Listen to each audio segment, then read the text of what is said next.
பணப்பிரச்சனை தீர இந்த பரிகாரத்த செஞ்சாவே போதுமானது.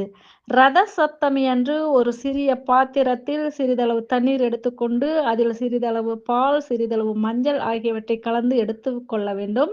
இந்த பாத்திரம் பிளாஸ்டிக்காக கூட இருக்கலாம். ஆனால் எவர் சில்வரோ வேறு பாத்திரங்களோ பயன்படுத்த வேண்டாம்.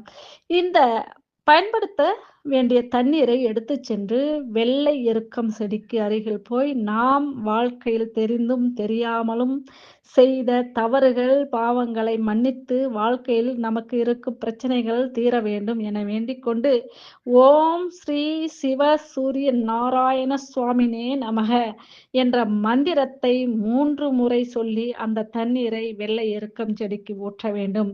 மிக எளிமையான இந்த பரிகாரத்தை செய்வதால் நினைத்து பார்க்க முடியாத அளவிற்கு வாழ்க்கையில் மாற்றங்கள் ஏற்படும். நன்றி. மீண்டும் அடுத்த பதிவில்